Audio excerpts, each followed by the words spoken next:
بلا دا دو چې په رمضان شې ډېره د غسل مسله پیښېږي دا کله په جامو تک شي څوک پښتنه کو څوک ټلیفون کا څوک میسج کا دا مسله نر ښځې ته دواړه ته پیښېږي غسل خو په نر لکه فرض کېږي په ښځه دغه فرض کېږي او د دغې مسلې ټول محتاجي که چیرې په چا غسل واجب شوی د جماع د همبسترې د جنابت د شیطون په هر کومه طریقه وي متعدد لارې دي غسل واجبولی اولدار صاحب دا در باندې واجب شول در باندې فرض شول ویسې ګایزه دوی درې معاملې دي په یوه رژادو تو پرشمای خورې په بله تیورای دی ګایز میز حکول دي په بله رژا نیول دي یا چې که چیرې وه داسې روغ رامیټو وخت چې موته ګوډی نه وي خو ستر وخته چک شي دا سړی د غسل وکړي بیا دا پرشمای وخوري بیا چې ملو اذان وکړو رژا دا بند کړو خو جاموتل میز تیورای کا نر وي جامه ته دا لوړ شي که ښځه یې وته ده په کوټل میز وکړو یا چې که وخت تغیر وغی ایله خو نو وخت چې ګاول وي غفلت وي اختلامه ورته شوی یعنې غسل ها پې واجب دي رژا هدو ایله ګوګو هم وایي په آخر شي بلکل په لاس واره شوه جمع څه دا وکړي دا مسله د ډېره په تسلي وولولي بغیر بې شک نه دا سړی دا ورچک شي دله د لامبیژي نه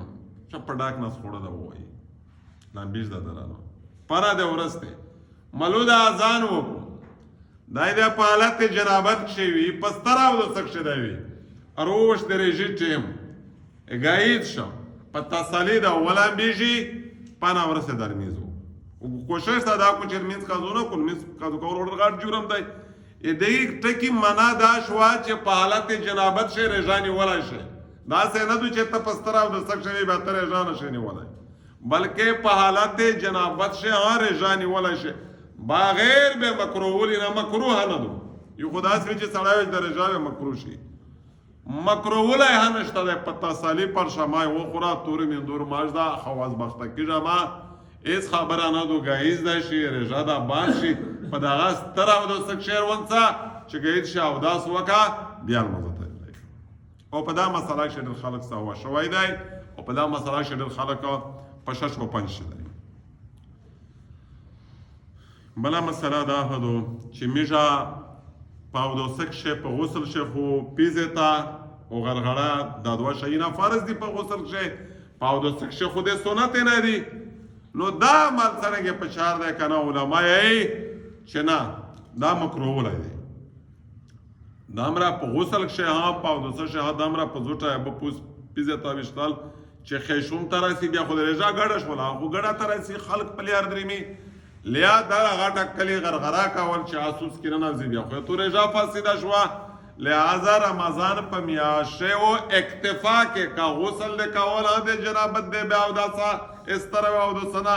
لمبه د تو غسل فرض وی کا عام او داس ته کول یا مستحب غسل د کول خلیو خلته به وچاوي